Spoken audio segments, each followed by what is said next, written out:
सुषमा ने हाल फिलहाल में अपने बेटे रोहित की शादी की थी। सुषमा की बहू पूजा दिखने में तो बेहद सुंदर थी। अरे ओ सुषमा, कहाँ है तू? जरा अपनी बहू को तो दिखा। मैं सुबह सुबह तेरी बहू की मुंह दिखाई करने आई हूँ। बहुत अच्छा किया तूने। आजा, तुझे मैं अपनी बहू दिखाती हूँ। इतना कहकर सुषमा अपनी बहू को आवाज लगाने लगती है।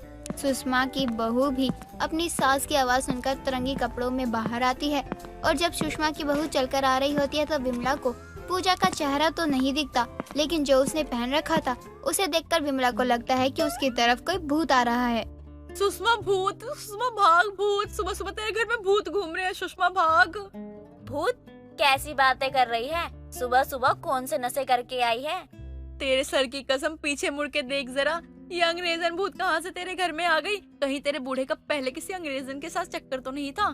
उसे तो कभी उसकी पड़ोसन ने भाव नहीं दिया, तो अमेरिका इंग्लैंड की लड़कियां उसे क्या ही भाव देगी। ये भी ठीक है, लेकिन तू जरा पीछे मुड़ के तो देख कि ये कौन है। मेरी तो हवा टाइट हो रही है। सुषमा, कहीं ऐसा न हो जाए कि मुझे वॉशरूम जाने की जरूरत ही ना पड़े। खबरदार, जो तूने ऐसा वैसा कुछ किया। इतना बोलकर जैसे ही सुषमा पीछे मुड़कर देखती है, उसकी हैरानी का ठिकाना नहीं रहता। उसे भी एक पल को डर लग जाता है, लेकिन सुषमा खुद को संभालते हुए कहती है, अरे विमला, ये मेरी बहू है। तू भी ना जाने सुबह सुबह कैसी कैसी बातें करती है। और बहू तूने ये क्या हाल बना रखा है अपना? ये तेरी बहू है? देख तो जरा कैसी लग रही है। अब तू ही बता, हाथों में जुराब कौन पहनता है? अपनी सास और पड़ोसन की बात सुनकर पूजा अपनी टोपी को दूर फेंकते हुए सुषमा की बहू पूजा सुषमा से कहती है, माँ जी, ये मेरा स्टाइल है तो कैसी लग रही हूँ मैं? अरे इतनी सुंदर लग रही हूँ, थोड़ी तो तारीफ कर दो। अरे सुषमा, तू भी रॉन्ग नंबर लेकर आई है अपने बेटे के लिए। अब क्या कर सकती हूँ, जब रॉन्ग नंबर लग ही गया है तो इससे कनेक्ट तो हो ही जा। और इसे थोड़ा समझा कि ये ससुराल में है, अपने मायके में नहीं। 4 लोग तेरी बहू को देखने आएंगे, मोहल्ले वाले, तो क्या कहेंगे? तेरी तो बेइज्जती हो जाएगी, तेरा घर से निकलना मुश्किल हो जाएगा। तू ठीक कह रही है। ये क्या मुंह दिखाई करवाएगी? देख रही है कैसी हरकतें हैं इसकी। बहू, तू अभी के अभी कमरे में जा। वो तो विमला अपनी है, तो ये सब देखकर चुप है। कोई दूसरा होता तो अब तक मेरा मजाक बन चुका होता। पूजा तो अपने कमरे में चली जाती है, लेकिन सुषमा अपने सर पर हाथ रखकर बैठ जाती है कि उसकी बहू ये क्या हरकतें कर रही है। और कुछ देर बाद सुषमा की बहू पूजा साड़ी में तो आती है, लेकिन साड़ी के नीचे उसके जीन्स होती है और साड़ी ऊपर उठी हुई और सर पर टोपी, दोनों हाथों में रुमाल और गले में भी रुमाल बंधा होता है। बहू, तेरी शादी से पहले तेरे माँ बाप ने तुझे बताया नहीं कि तेरी शादी हो रही है? तू पहले यहाँ रहती थी या विलायत में? माँ जी, आप भी ना कभी खुश नहीं रह सकती। आपने कहा कि मैं पहले वाली ड्रेस न पहनूं, उसे मैंने उतार दिया। अब साड़ी पहनी है, इसमें भी दिक्कत हो रही है। दिक्कत तेरी साड़ी से नहीं, तेरे इस 7 तरह के कपड़ों से है। मुझे तो समझ ही नहीं आता कि तू पहनना क्या चाहती है। सुषमा अपनी बहू की हरकतें देखकर अब मुंह दिखाई करने का प्लान कैंसिल करती है। औरतों को दरवाजे से ही ये कहकर लौटा देती है कि उसकी बहू की तबीयत कुछ ज्यादा ही खराब है, शायद नजर लग गई हो। अब बेचारी औरतें भी सुषमा की बात मानकर वापस चली जाती हैं। ऐसे ही कई दिन बीत जाते हैं और सुषमा देखती है कि उसकी बहू तरह तरह के फैशन अपना रही है, जो उसके सर के ऊपर से जा रहा था, और इससे सुषमा बहुत ज्यादा परेशान थी। लेकिन एक रोज देर शाम सुषमा और विमला बाजार जाते हैं। अरे सुषमा, देख जरा, रंग बिरंगी टोपियां मिल रही हैं। ले ले अपनी बहू के लिए। तेरी बहू को वैसे भी अतरंगी कपड़े पहनने का बहुत शौक है, वो बहुत खुश हो जाएगी इसे देखकर। तू भी ना जाने कैसी सहेली है, बल्कि तुझे तो इस समाधान का मुझे हल बताना चाहिए, लेकिन नहीं, तू है कि और लोगों के साथ मेरा मजाक बनाने में लगी हुई है। अब तू ही बता मैं क्या करूं? तेरी बहू को देखकर तो मेरा तन बदन में आग लग रही है। भला ऐसी भी औरतें होती हैं, ना जाने क्या पहनकर घूमने लगती हैं। मुझे तो कोई फैशन ही नहीं समझ आता इनका। बिल्कुल ठीक कह रही है तू, लेकिन मुझे जल्द ही कुछ करना होगा। अगर मैंने इस पर एक्शन नहीं लिया तो मेरे मोहल्ले में बदनामी होने से कोई नहीं रोक सकता। सुषमा और विमला बाजार में सामान लेने के बाद अब घर पहुंचते हैं। सुषमा के साथ उसकी पड़ोसन विमला भी होती है। तभी सुषमा घर पहुंचकर अपनी बहू को आवाज लगाती है और सुषमा की बहू पूजा अपने कमरे से निकलकर तो आती है, लेकिन अपनी बहू को उसके कपड़ों को देखकर सुषमा के हाथों में सब्जी से भरा थैला नीचे गिर जाता है।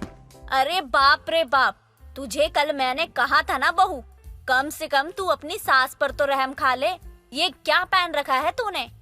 क्या माँ जी, अच्छा नहीं है क्या ये हाफ निक्कर उनकी है, कमीज भी उनकी है, और ये गले में रुमाल तो मेरा फैशन है। लग रही हो ना एकदम बेड़ू, पैसा वसूली टाइप औरत। फूटी किस्मत बेचारी सुषमा की। मैं चलती हूँ सुषमा, अपना ध्यान रख, ना जाने अब क्या क्या देखने को मिलने वाला है। इतना कहने के बाद विमला तो वहाँ से चली जाती है, लेकिन सुषमा अपना सर पकड़कर बैठ जाती है और अब तो तय करती है कि आज वो अपनी बहू को खूब सुनाने वाली है। बहू बहुत हुआ, अभी तेरे बाप को फोन करती हूँ और उसे यहाँ बुलाकर तुझे ले जाने के लिए कहती हूँ। मुझे नहीं चाहिए ऐसी बहू। लेकिन माँ जी, बात क्या है, आप पैसे क्यों बात कर रही है? कहीं आप मेरे कपड़ों को लेकर कोई कदम तो नहीं उठा रही?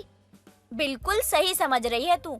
मैं तुझे और नहीं झेल सकती, कभी कुछ और कभी तो ऐसी चीज पहन कर आ जाती है, मुझे तो समझ ही नहीं आ रहा कि आखिर तूने पहना क्या है।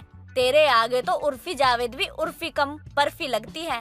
माँ जी, मेरा जलवा ही ऐसा है, क्या कर सकते हैं? बहू, मैं तुझे आखिरी बार समझा कर कह रही हूँ, तेरे आगे हाथ जोड़ती हूँ, अपनी झोली फैलाती हूँ, तू मेरी बदनामी मत करवा। लोग तुझे देखेंगे तो क्या कहेंगे? अरे देखो जरा सुषमा की बहू ने क्या पहन रखा है। तू तो मॉडर्न भी नहीं है और ना ही विदेश से होकर आई है, फिर ये सब क्या है बहू, और क्यों कर रही है तू ये सब? अच्छा, तो अब समझी, ये मसला 4 लोगों का है जो मुझे देखकर बातें बनाएंगे। बिल्कुल सही कह रही है बहू तू, ये सब मत पहन। तुझे suit salwar jeans top sari जो पहनना है पहन, लेकिन ये सतरंगी कपड़े क्यों पहन रही है? ऐसा लग रहा है अभी अभी किसी के घर से चोरी करके आ रही है। ठीक है माँ जी, आप कहती है तो अभी आपकी दिक्कत दूर कर देती हूँ। इतना कहकर सुषमा की बहू पूजा हाफ निक्कर कमीज जो कि उसने पेट के ऊपर बांध रखी थी, गले में रुमाल और पैरों में जुराब, ये पहन के वो घर से बाहर निकल जाती है। और मोहल्ले वाले जब सुषमा की बहू पूजा को ऐसे कपड़े पहने देखते हैं तो पूजा का खूब मजाक उड़ाते हैं। विमला आंटी, देखा ना, बन गया मेरा मजाक। अब किसी की हिम्मत नहीं होगी कि मेरी माँ जी को कुछ कह दे। अरे बेइज्जती तो एक ही बार होती है।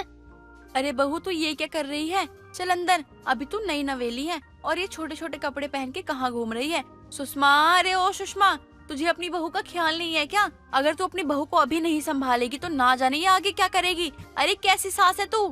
पूजा बाहर गई थी, इसके बारे में सुषमा को कोई खबर नहीं थी। जब विमला सुषमा की पूजा को घर लेकर आती है और सारी बातें बताती है तो सुषमा अपनी बहू से माफी मांगकर कहती है, तुझे तो कुछ बोलना भी बेकार है, पूरे मोहल्ले के सामने बदनामी करके रख दी तूने। अरे अब तो मुझे बदनामी का डर भी नहीं रहा, लेकिन आज ही मैं तुझे तेरे मायके भेज रही हूँ। ऐसा मत कीजिए माँ जी, कुछ दिन पहले ही मेरी शादी हुई है और आप मुझे मेरे मायके भेज रही है। मेरे पिताजी को लगेगा कि मैंने कोई खटपट की है। लेकिन सुषमा अपनी बहू की एक भी नहीं सुनती और उसे उसके मायके छोड़ाती है। मायके में भी काफी दिन होने के बाद पूजा अपने घर यानी ससुराल तो आती है, लेकिन वो काफी हद तक सुधर चुकी थी क्योंकि उसे अपने किए का एहसास था। स्वाति बहुत ही सुंदर लड़की थी, उसी के साथ साथ बहुत ही मॉडर्न भी थी। उसको जीन्स पर ब्लाउज पहनना बहुत अच्छा लगता था। स्वाति की माँ स्वाति की शादी ऋषि नाम के लड़के से करवा देती है। शादी की रात स्वाति ऋषि से बोलती है, ऋषि जी, मुझे आपसे कुछ पूछना था। हाँ बोलो स्वाति, क्या बात है? आपको तो पता है ऋषि जी कि मुझे जीन्स पहनने का बहुत शौक है, तो अगर मैं यहाँ पर जीन्स पहनूं तो आपको कोई तकलीफ तो नहीं है ना? मुझे तो कोई दिक्कत नहीं है। बाकी कल तुम एक बार माँ से जरूर पूछ लेना, क्योंकि तुम उनकी बहू हो। अगर उनको सही लगेगा तो पहन सकती हो। जी। स्वाति और ऋषि रात में कुछ देर बात करते हैं और सो जाते हैं। अगले दिन सुबह स्वाति जल्दी उठकर घर का सारा काम करके रसोई में खाना बनाने जाती है। कुछ देर बाद स्वाति के साथ सरला और ऋषि खाना खाने आते हैं। स्वाति को देखकर सरला बोलती है, बहू ये क्या है? तूने ब्लाउज तो पहन लिया, लेकिन साड़ी क्यों नहीं पहनी? ये तो फैशन ही है माँ जी, और वैसे भी आजकल तो ऐसे ही पहनते हैं। पहनते होंगे, लेकिन हमारे घर में बहू ऐसे कपड़े नहीं पहनती है। जा जाकर साड़ी पहन कर आ। कुछ देर में मोहल्ले की कुछ औरतें तेरी मुंह दिखाई के लिए आ रही हैं। उन्होंने अगर तुझे ऐसे देख लिया ना तो मेरा मजाक बना देंगी। पर माँ जी, स्वाति कुछ कह पाती उससे पहले सरला स्वाति को उसके रूम में साड़ी पहनने के लिए भेज देती है। कुछ देर बाद सरला की पड़ोसन विमला के साथ साथ मोहल्ले की कुछ औरतें आती हैं और सरला स्वाति को आवाज लगाती है। जहां सरला स्वाति को बार बार आवाज दे ही रही होती है कि वहीं स्वाति अपनी साड़ी में फंसी खुद से कहती है, किस बेवकूफ ने ये साड़ी पहनने का रिवाज बनाया है। एक तो मुझे साड़ी पहनना नहीं आता और ऊपर से माँ जी ये तकलीफ मेरे माथे छोड़ गई है। अब क्या करूँ? स्वाति इतना बोलकर अपने आसपास देखने लगती है और पास में सोफे पर रखी चुन्नी से अपना मुंह ढककर सबके सामने आ जाती है। विमला की नजर स्वाति पर जाती है। सरला, तू तो कह रही थी कि तेरी बेटी कुछ दिन पहले अपने ससुराल चली गई। फिर ये कौन है जो जीन्स में तेरे घर में घूम रही है? मुझे क्या पता कौन है ये, मेरी बेटी तो ससुराल चली गई है। सरला की बात सुनकर विमला स्वाति का घूंघट उठाती है। आय हाय सरला, तेरी बहू तो बड़ी बेशरम है। एक तो जीन्स पहन कर आई, ऊपर से जीन्स पर ब्लाउज पहन कर आई है। ये कौन सा फैशन है भला? अरे तुझे तो पता ही है कि आज के बच्चों को ऐसे ही कपड़े पसंद है, और वैसे भी मैं अपनी बहू और बेटी में कोई फर्क करना नहीं चाहती, इसलिए तो इसको ऐसे कपड़े पहनने के लिए बोल देती हूँ। पर ऐसे कपड़े मुंह दिखाई में कौन पहनता है भला? ऐसे तो तेरी ही बदनामी होगी।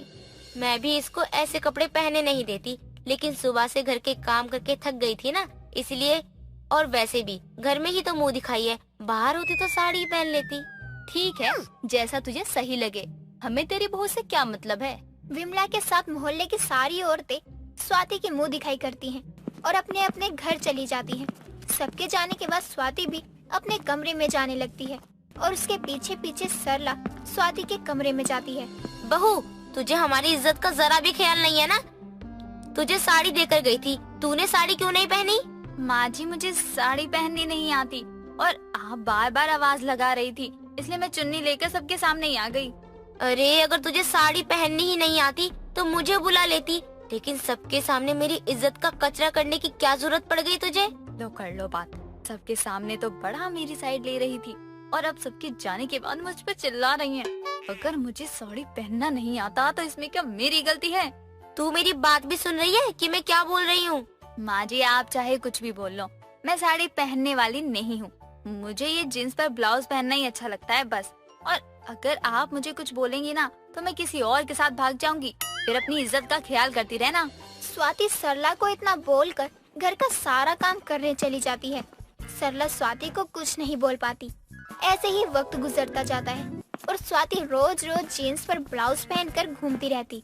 स्वाति को देखकर लोग तरह तरह की बातें करते थे, लेकिन स्वाति को कोई फर्क नहीं पड़ता था।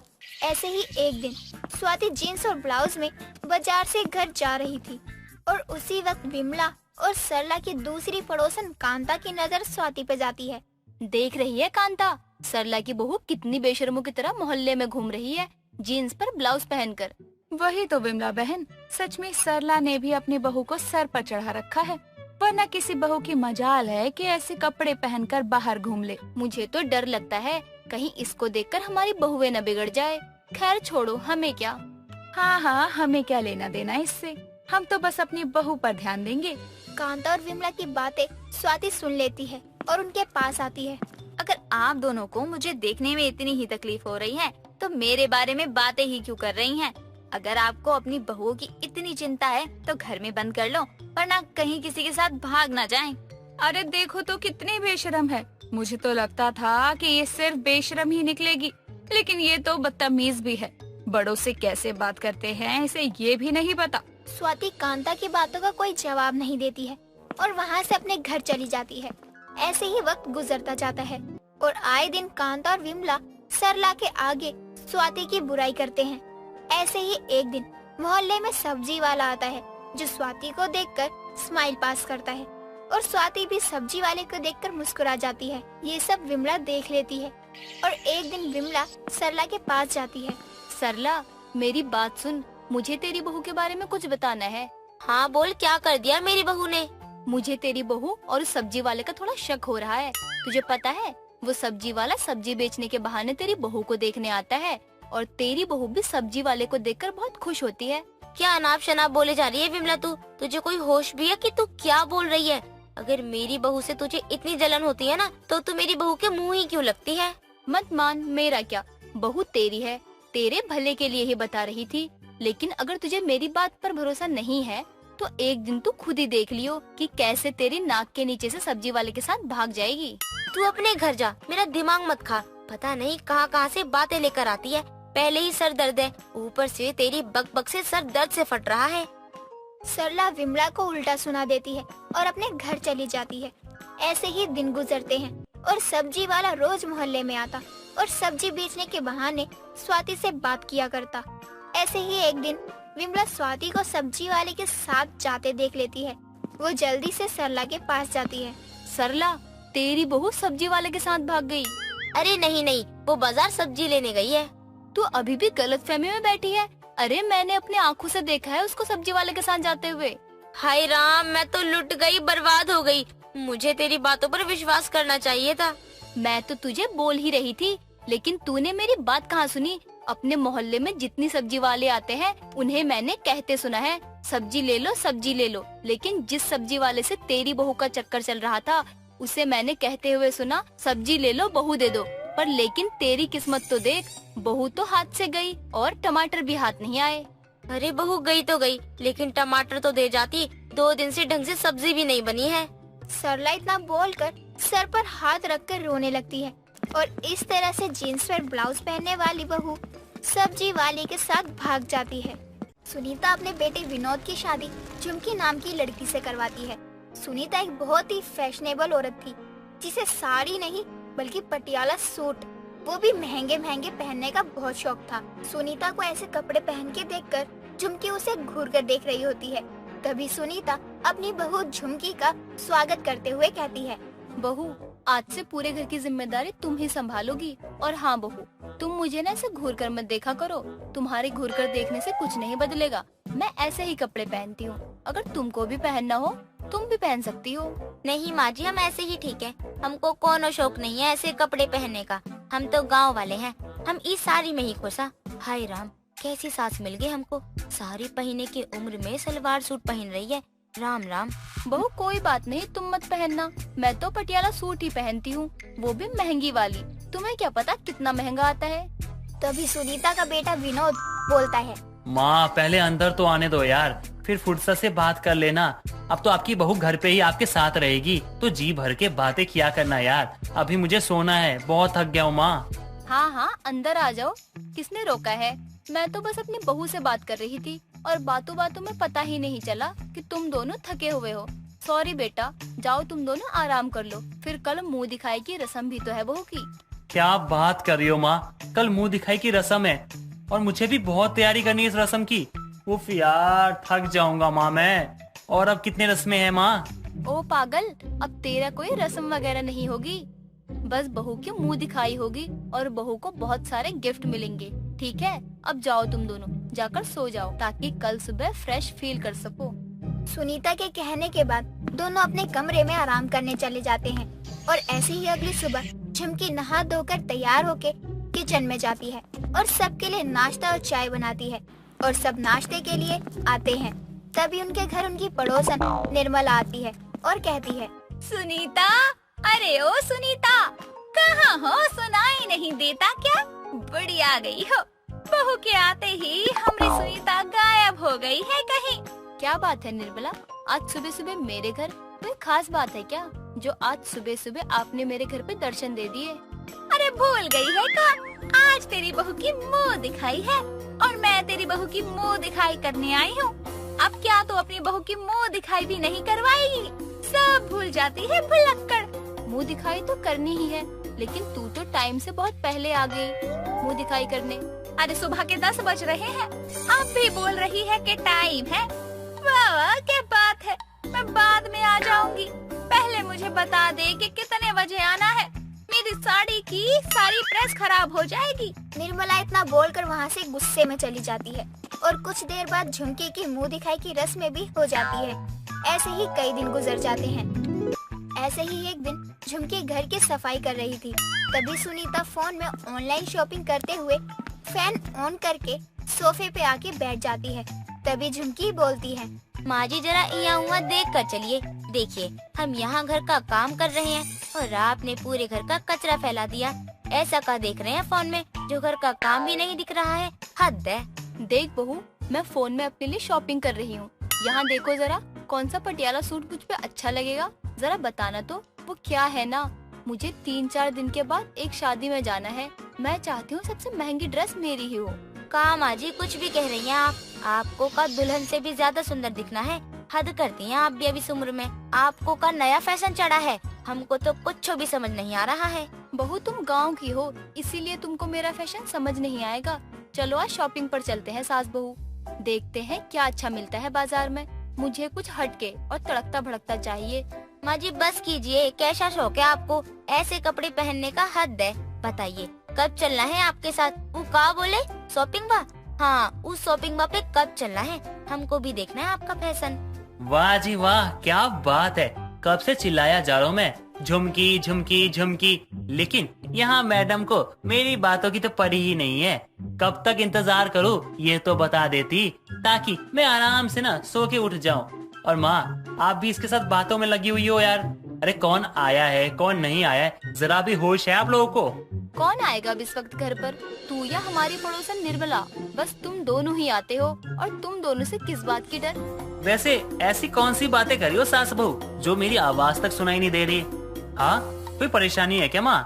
अगर आपको कोई तकलीफ या कोई परेशानी है तो आप मुझे बताइए ना, मैं आपकी मदद करूँगा।